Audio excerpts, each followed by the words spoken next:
ఎవరు ఎన్ని అడ్డంకులు సృష్టించినా మూసి ప్రక్షాళన చేసి తీరుతామంటున్నారు సీఎం రేవంత్ రెడ్డి. బీఆర్ఎస్ భారత రాష్ట్ర సమితి కాదని దెయ్యాల రాష్ట్ర సమితి అన్నారు. 10 ఏళ్లు రాష్ట్రాన్ని దోచుకు తిని ఇప్పుడు ప్రశ్నిస్తారా అంటూ మండిపడుతున్నారు. యాదాద్రిలో చేసిన పాపాల వల్లే పక్కటెముకలు విరిగాయన్న సీఎం చేసిన పాపాలు ఎక్కడికి పోవన్నారు. రాహుల్ గాంధీ ఆకాంక్షలతో సంక్షేమ పాలన అందిస్తున్నామని, తప్పులు జరిగాయి కాబట్టే కాళేశ్వరం కమిషన్ నోటీసులు ఇచ్చిందని, చట్టానికి ఎవరు అతిథులు కారంటూ ముఖ్యమంత్రి సీరియస్ అయ్యారు. గుజరాత్లో నరేంద్ర మోడీ సబర్మతి నది ప్రక్షాళన చేసుకున్నాడు. ఉత్తరప్రదేశ్ లో యోగి గారు గంగా నది ప్రక్షాళన చేసుకున్నాడు. ఈనాడు ఢిల్లీలో మోడీ యమునా నది ప్రక్షాళన చేస్తా మేము అభివృద్ధి చేసుకుంటాం, ఆ ప్రాజెక్టులో నిర్మించుకుంటాం అంటున్నాడు. మరి నేను ఇవాళ అడుగుతున్న బీజేపీ బీఆర్ఎస్ వాళ్ళను, నరేంద్ర మోడీ సబర్మతి నది కట్టుకోవచ్చు, యోగి గంగా నది కట్టుకోవచ్చు, ఢిల్లీలో యమునా నది మీరు ప్రక్షాళన చేసుకోవచ్చు. మరి తెలంగాణ ప్రజలు, ముఖ్యంగా నల్గొండ బిడ్డలు ఇవాళ మా ఆడబిడ్డలు కన్నీళ్లు పెట్టుకుంటుంటే ఈ బీఆర్ఎస్ బీజేపీ నాయకులకు కనిపిస్తలేదా? ఏమన్నా మా నల్గొండ రైతుల కష్టాలను తీరవాలి, నల్గొండలో ఉండే లక్షలాది ప్రజలకు మేలు జరగాలి, నల్గొండలో వేలాది ఎకరాలకు నీళ్లను అందించాలి, మూసీ నది ప్రక్షాళన చేసుకుంటాం, గోదావరి జలాలతో మూసీ నదిని నింపుతామని వాళ్ళ డిఏల సంగతి నేను ఇవాళ వేదిక మీద నుంచి 5 లక్షల తెలంగాణ ప్రభుత్వ ఉద్యోగులను అడుగుతున్నా, వాళ్ళ సతీమణులను నేను అడుగుతున్నా. మీ సోదరుడుగా 10 ఏళ్ల చంద్రశేఖరరావు ముఖ్యమంత్రిగా ఉన్నప్పుడు ఏనాడైనా 1వ తారీఖు నాడు మీ ఆయన జీతాలు ఖాతాలో పడ్డాయా? నెల జీతం 1వ తారీఖు నాడు వస్తే వచ్చే ఎన్నికల్లో నాకు ఓటెయ్యకండి. ఆ పార్టీ నాయకురాలే అన్నారు. ఏమన్నారు మిత్రులారా? మా పార్టీలో దయ్యాలు చేరనే. సొంతింటి బిడ్డ టీఆర్ఎస్ లో ఉన్నోళ్ళు దయ్యాలని చెప్తుంటే సమాధానం చెప్పలేక దయ్యాల నాయకుడు ఫామ్ హౌస్ లో నిద్రపోతుండు. నేను అడుగుతున్నది బీఆర్ఎస్ కాదు, డిఆర్ఎస్. డిఆర్ఎస్ అంటే దయ్యాల రాజ్య సమితి, అది భారత రాష్ట్ర సమితి కాదు, అది దయ్యాల రాజ్య సమితి. అవి దయ్యాలు కాదు, కొరివి దయ్యాలను వాళ్ళని పొలిమేర్లు దాటే వరకు తరిమి కొట్టే బాధ్యత 4 కోట్ల తెలంగాణ ప్రజల తరపున మీ సోదరుడిగా నేను ఆ బాధ్యత తీసుకుంటా. యాదగిరిగుట్ట లక్ష్మీ నరసింహస్వామి దగ్గర జరిగిన అపచారానికి మూల్యం చెల్లించలేదా? మన ప్రభుత్వం ఏర్పడ్డ నాడే బొక్కవోర్ల పడి మక్కెలు ఇరగలేదా? మీకు తెలియదా? చేసిన పాపాలు ఎక్కడికి పోవు, మన ఎంబడే వస్తూనే ఉంటాయి నీడలాక. ఇవాళ పాపాలు చేసింది కాబట్టి మీ పరిస్థితి గట్లయింది. ఇవాళ ఒక్క నోటీస్ ఇస్తేనే ఆయన ఆగమాగం అవుతున్నాడు. నెలల కొద్ది జైళ్ళల్లో గడిపిన మేమేమనుకోవాలి? నువ్వు దేవుడువా? నువ్వు మనిషివే కదా, ఎందుకయ్యా అంత బలుపు? మీరు చేసిన తప్పులకి ఇవాళ కమిషన్ నోటీస్ ఇచ్చింది. జవాబు చెప్పాల్సిన పోయి ఎదురుదాడి మా మీద చేస్తున్నారు. ఈ తెలంగాణ రాష్ట్రాన్ని $1 ట్రిలియన్ ఎకానమీగా మార్చి ప్రపంచానికి ఆదర్శంగా నిలబడి బెంగళూరు, చెన్నైయో, ముంబైయో, ఢిల్లీతో కాదు, న్యూయార్క్, టోక్యో, జపాన్ దేశాలతో పోటీ పడే విధంగా తెలంగాణ రాష్ట్రాన్ని అభివృద్ధి పదం వైపు నడిపించే శక్తిని మీరు ఇవ్వండి మిత్రులారా. మూసీ నది ప్రక్షాళన చేస్తా, రీజనల్ రింగ్ రోడ్డు నిర్మిస్తా, భారత్ ఫ్యూచర్ సిటీని ప్రపంచానికి ఒక గొప్ప నగరంగా అందిస్తా. ఈ రోజు బలహీన వర్గాల పిల్లలు డాక్టర్లు, లాయర్లు, ఇంజనీర్లుగా, ఐఏఎస్లు, ఐపీఎస్లుగా రాణించి దేశ పునర్నిర్మాణంలోనే మీరు భాగస్వాములుగా ఉండాలి, బాధ్యత ఉండాలి అనే విధంగా నేను ప్రయత్నం చేస్తాం మిత్రులారా. నువ్వు వాళ్ళని అడిగేది 10 ఏళ్ళు రాష్ట్రాన్ని దోసుకొని, రాష్ట్రాన్ని తగలబెట్టి, రావణ కాష్టంగా మార్చి 8 లక్షల కోట్ల రూపాయల అప్పు చేసి రాష్ట్రాన్ని దివాలా తీపించి విద్యార్థులను, రైతులను, ఉద్యమకారులను పొట్టన పెట్టుకొని బంగారు తెలంగాణ ముసుగులో 100 గడ్డ తెలంగాణ చేసిన దిక్కుమాలిన ప్రతి యదవ ఈ రోజు మనల్ని వచ్చి విమర్శిస్తాడా? తెలంగాణ కేబినెట్ నిరాశపరిచిందన్నారు మాజీ మంత్రి హరీష్ రావు. ఉద్యోగులను నట్టేట ముంచుతున్నదే కాంగ్రెస్ సర్కార్ అన్నారు. 1 డిఏ కాదు, 3 డిఏలు ఉద్యోగులకు ఇవ్వాలంటూ డిమాండ్ చేశారు. మంత్రి ఉత్తమ్ పూర్తిగా విఫలమయ్యారన్నారు. బనకచెర్లపై ఎందుకు మాట్లాడడం లేదని, చంద్రబాబు నీళ్లు తరలించుకుపోతుంటే గుడ్లప్పగించి చూస్తారా అంటూ ప్రశ్నించారు. బీజేపీకి బనకచెర్లపై మాట్లాడడం లేదంటూ హరీష్ రావు చురకలంటించారు. 1 డిఏ ఇస్తాం, దానికి ఎన్ని కథలు. ఆ ఇచ్చిన 1 డిఏకు మంత్రులతో సబ్ కమిటీ, ఐఏఎస్ అధికారులతో సబ్ కమిటీ, పెద్ద మనుషులతో ఒక సబ్ కమిటీ. పెద్ద మనుషులు అంటే అడ్వైజర్, కేశవరావు గారు అట్లా అడ్వైజర్లు ఉన్నారు. ఉద్యోగస్తులతో మాట్లాడనీకి, ఉద్యోగస్తులతో చర్చించి వాళ్ళ పిఆర్సి, వాళ్ళ డిఏలు, వాళ్ళ బకాయిలు చెల్లించడానికి ముచ్చటగా 3 కమిటీలు వేసిండ్రు. చేసింది ఏమున్నదిరా నాయన అంటే 1 డిఏ ఇచ్చిండ్రు. భారతదేశంలోనే 5 డిఏలు పెండింగ్ లో ఉన్న ఒకే ఒక్క రాష్ట్రం తెలంగాణ రాష్ట్రం. ఇలా 1 డిఏ ఇవ్వడానికి 3 కమిటీలు ఏంది, ముచ్చట్లు ఏంది, 5 గంటల కేబినెట్ లో చర్చ ఏంది, ఆ ఒక డిఏ ఇచ్చుడేంది. నేను రేవంత్ రెడ్డి మించిన అబద్ధాలు ఆడతా అనుకుంటుండే ఈ మధ్యలో ఉత్తమ్ కుమార్ రెడ్డి. సో అబద్ధాలకు బ్రాండ్ అంబాసిడర్ రేవంత్ రెడ్డి అయితే ఆ బ్రాండ్ అంబాసిడర్ కు తాత ఈ ఉత్తమ్ కుమార్ రెడ్డి తయారైపోయింది. మాట్లాడితే అబద్ధాలే.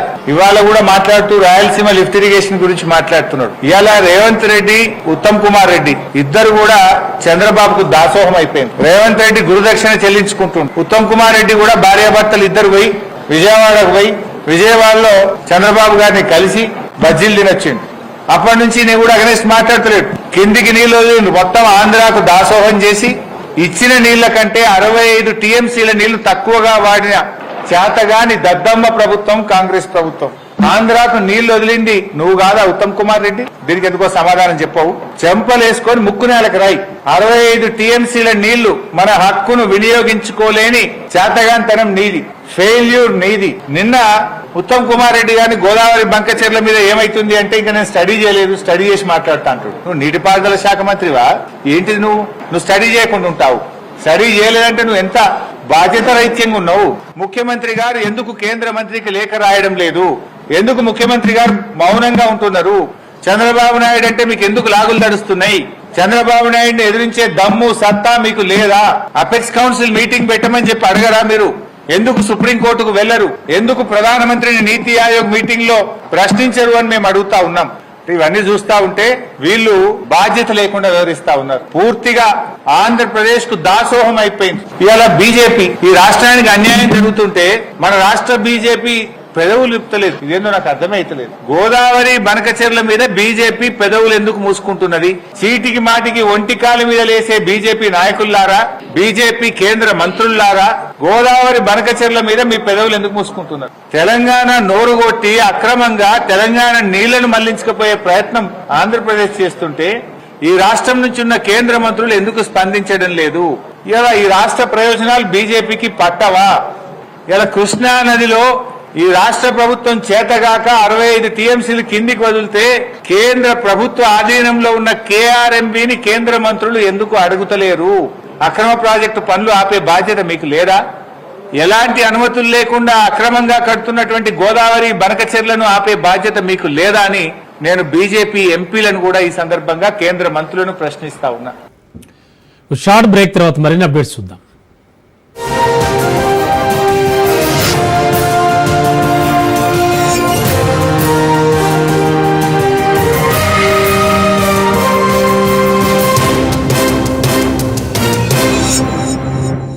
ఇంటర్మీడియట్ సిఈసి విద్యార్థులకు సిఈసితో పాటు సిఎంఏ ఫౌండేషన్ బోధించే విద్యా సంస్థ మాస్టర్ మైండ్స్. సుమారు 600 గంటల పాటు సిఎంఏ ఫౌండేషన్ బోధన మాస్టర్ మైండ్స్. మన VVIT university absolute discipline, absolute education. Report వచ్చినప్పుడు కేసీఆర్ గారు ఆనాడు ముఖ్యమంత్రిగా ఒక మంత్రివర్గ ఉపసంఘాన్ని వేసిండు. హరీష్ రావు గారి నాయకత్వంలో వారు ఆనాడు ఇరిగేషన్ శాఖ మంత్రి, నేను ఆర్థిక మంత్రిగా, అదేవిధంగా ఇవాటి మంత్రిగా ఆనాడు మంత్రిగా ఉన్నటువంటి తుమ్మల నాగేశ్వరరావు గారు ఆర్ఎండ్బి మంత్రిగా మంత్రివర్గ ఉపసంఘం వేసారు.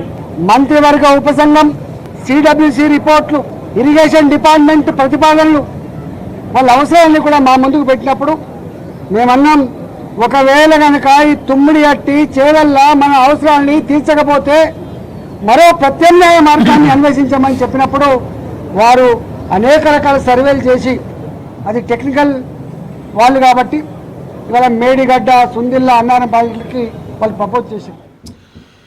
బీజేపీ ఎంపీగా ఈటెల కేసీఆర్ కు క్లీన్ చిట్ ఇచ్చారన్నారు కాంగ్రెస్ నేత జగ్గారెడ్డి. ఈటెల కామెంట్స్ పై కిషన్ రెడ్డి సమాధానం చెప్పాలన్నారు.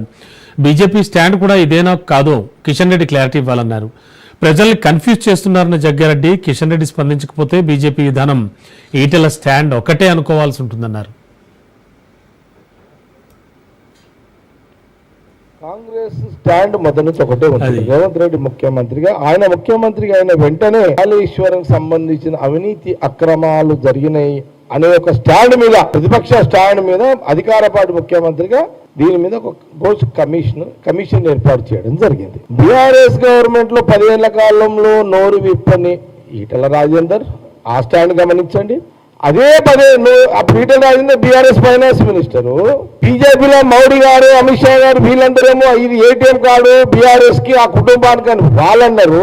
ఇప్పుడు కమిషన్ వేసింది అందరూ. ఇప్పుడు స్టార్ట్ అయింది ఈటెల రాజేందర్ ఫస్ట్ అటెండ్ అయింది. బీజేపీ ఒక దిక్కు మళ్ళా ఇప్పుడు కాంగ్రెస్ ఉన్నా మీరు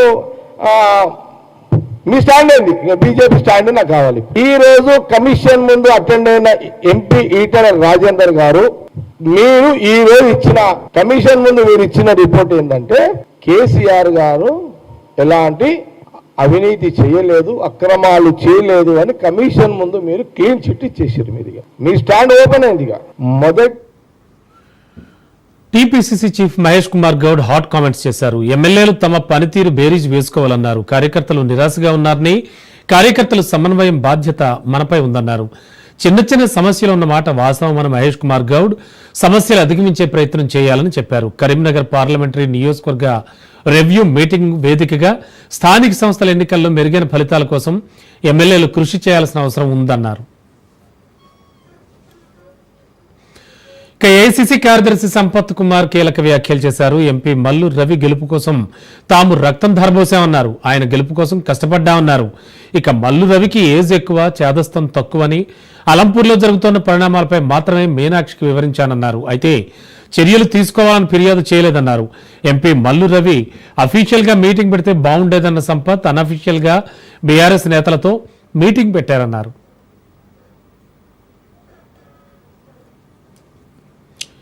ఈ ఏడాది పంట వేయకముందే రైతు భరోసా ఇస్తామని రాష్ట్ర వ్యవసాయ శాఖ మంత్రి తుమ్మల నాగేశ్వరరావు వెల్లడించారు.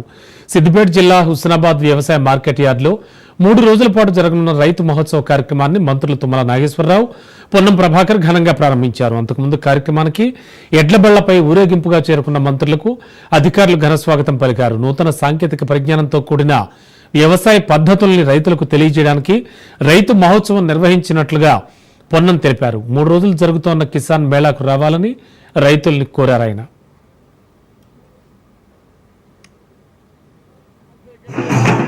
చేసినటువంటి 2007 దాదాపు 18 సంవత్సరాల క్రితం చేసినటువంటి గౌరవల్లి ప్రాజెక్టును పూర్తి చేయడానికి డబ్బులు సేకరించి 3 జిల్లా కలెక్టర్ అహర్నిశలు భూసేకరణ జరిపి ప్రాంతం అంతా సస్యశామనం చేసే సందర్భంలో మా రైతులంతా మారుతున్న కాలానికి అనుగుణంగా సాంప్రదాయ పంటలతో పాటుగా వాణిజ్య పంటల్ని, మారుతున్నటువంటి పంటల యొక్క సాంప్రదాయ పద్ధతుల్ని, యాంత్రీకరణను, అదేవిధంగా రైతులకు సంబంధించినటువంటి నూతన మెలకువల్ని, శాస్త్రవేత్తల సలహాలను తీసుకునే విధంగా ప్రదర్శన ఏర్పాటు చేయడం జరిగింది. ఈ కిసాన్ మేళా 3 రోజుల పాటు ఉంటుంది.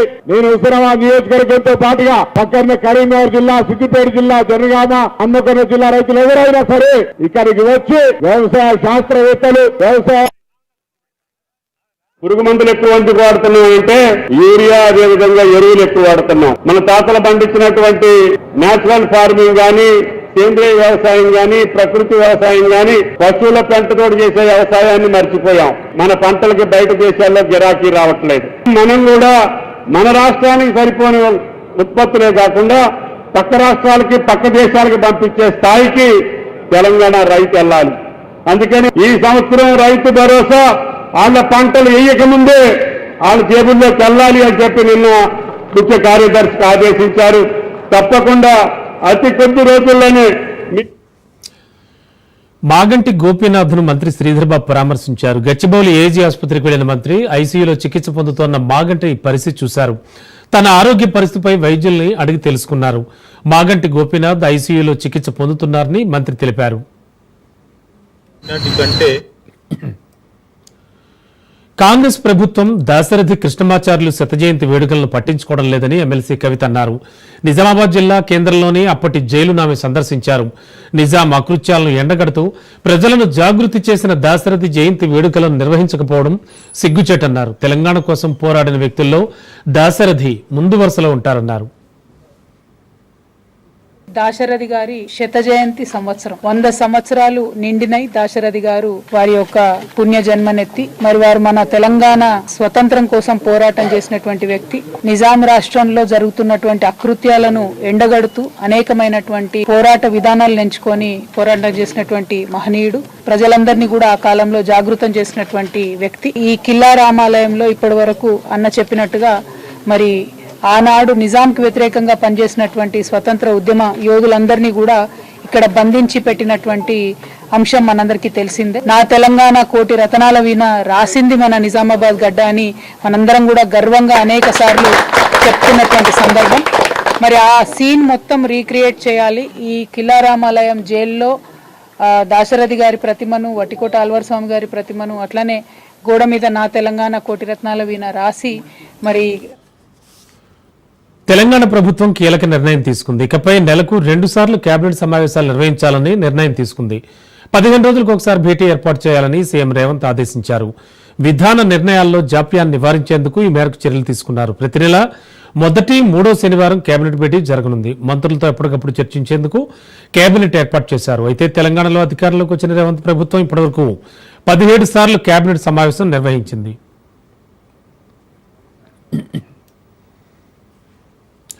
ఏపీ విద్యాశాఖ మంత్రి నారా లోకేష్ విద్యాశాఖ అధికారులతో సమీక్ష జరిపారు. 7 ఏళ్ల తర్వాత విజయవంతంగా మెగా డిఎస్సీ చేపట్టామని తెలిపారు. ఇకపై ప్రతి ఏటా డిఎస్సీ నిర్వహిస్తామని మంత్రి లోకేష్ స్పష్టం చేశారు. పారదర్శకంగా టీచర్ల బదిలీలు, ప్రమోషన్లు చేపట్టాలని అధికారులకు ఆదేశించారు. పారదర్శకంగా 27,000 మంది స్కూల్ అసిస్టెంట్లు, అలాగే 4,000 మంది టీచర్లకు స్కూల్ అసిస్టెంట్లుగా పదోన్నతులు కల్పిస్తున్నట్లు తెలిపారు. ఇవాళ జరిగిన డిఎస్సీ పరీక్షకు మొదటి సెషన్లో 88%, రెండో సెషన్లో 86% మంది అభ్యర్థులు హాజరైనట్లు అధికారులు మంత్రికి తెలిపారు. అక్షరాస్యతకై అక్షర ఆంధ్ర చేపట్టాలని మంత్రి లోకేష్ నిర్ణయం తీసుకున్నారు.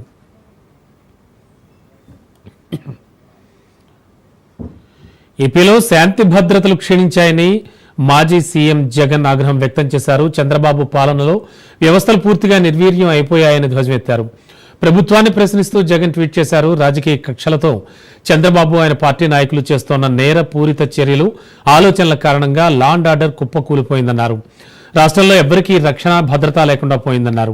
అత్యంత భయానక పరిస్థితులు నెలకొన్నాయని, అధికారంలో ఉన్న వాళ్లు అహంకారం, రౌడీజంతో చెలరేగిపోయి చట్టాన్ని కాపాడాల్సిన పోలీస్ యంత్రాంగాన్ని తమ చేతుల్లోకి తీసుకున్నారన్నారు. వైసీపీ నేత, మాజీ మంత్రి కాకాణిని పోలీసులు కస్టడీలోకి తీసుకున్నారు. జిల్లా జైలు నుంచి కృష్ణపట్నం పోర్టు పిఎస్కు తరలించారు. అయితే ఎల్లుండి వరకు పోలీస్ కస్టడీలోనే ఉండనున్నారు ఆయన. అక్రమ మైనింగ్ కేసులో కాకాణిని విచారిస్తున్నారు పోలీసులు.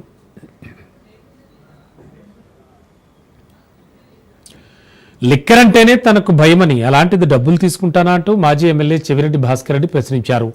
లిక్కర్ స్కామ్ కేసులో ఆరోపణలు వచ్చిన నేపథ్యంలో ఆయన స్పందించారు. లిక్కర్ స్కామ్తో తనకు సంబంధం లేదని చెప్పారు. ఆ కేసులో తన గన్మెన్తో బలవంతంగా వాంగ్మూలం తీసుకున్నారని ఆరోపించారు. చిన్నోళ్లను ఇబ్బందులు పెట్టొద్దని, దమ్ముంటే తన్ను అరెస్ట్ చేయాలంటూ సవాల్ విసిరారు. అతను పెళ్లి కాక ముందు నుంచి పిల్లలంతా కూడా చాలా సన్నిహితంగా ఉండేవాళ్ళు. హైదరాబాద్కి ఎప్పుడు పోయినా కూడా వచ్చి నాతో పాటు గడిపేవాళ్ళు. ఎక్కడ బయట పోతానంటే కూడా చాలా చక్కగా అందరూ కూడా తిరిగేవాళ్ళు. వాళ్ళకి మాకు ఏ రకమైన వ్యాపార సంబంధాలు ఉండవు, ఏ రకమైన ట్రాన్సాక్షన్స్ ఉండవు. మీ అందరితో కూడా చాలా మంది సన్నిహిత సంబంధాలు ఉంటాయి. సన్నిహిత సంబంధాలు ఎప్పుడు కూడా తప్పు కూడా కాదు. ఈ రోజు ఆ వెంకటేశ్వర నాయుడు అనే వ్యక్తి హైదరాబాద్ పోతే నాతో సన్నిహిత. ఛత్తీస్గఢ్ బీజాపూర్ జిల్లాలో ఎదురుకాల్పులు జరిగాయి. తెలంగాణకు చెందిన కీలక నేత మృతి చెందారు. కేంద్ర కమిటీతో పాటు రాష్ట్ర కమిటీకి కార్యదర్శిగా ఉన్న 6 ఏళ్ల భాస్కర్ మృతి చెందారు. ఎదురుకాల్పుల్లో మృతి చెందిన మావోయిస్టు నుంచి AK-47ను బలగాలు స్వాధీనం చేసుకున్నాయి. ఈ ఆపరేషన్లో DRG, STF, కోబ్రా బలగాలు పాల్గొన్నాయి. నేషనల్ పార్క్ ప్రాంతంలో ఎదురుకాల్పులు కొనసాగుతూనే ఉన్నాయి. మావోయిస్టులు, భద్రతా బలగాలకు మధ్య భీకర కాల్పులు జరుగుతున్నాయి. ఆక్రమణలపై హైడ్రా ఉక్కుపాదం మోపుతోంది. హైదరాబాద్ బేగంపేటలో ఆక్రమణల తొలగింపు ప్రక్రియ చేపట్టింది. ప్యాట్నీ పరిధిలోని నాలా పరివాహక ప్రాంతాల్లో ఆక్రమణలను హైడ్రా సిబ్బంది కూల్చేసింది. ఇప్పటికే కంటోన్మెంట్ ప్రాంతాన్ని హైడ్రా కమిషనర్ రంగనాథ్ పరిశీలించారు. ఆయన సూచనల మేరకు ఆక్రమణల తొలగింపు కొనసాగుతోంది.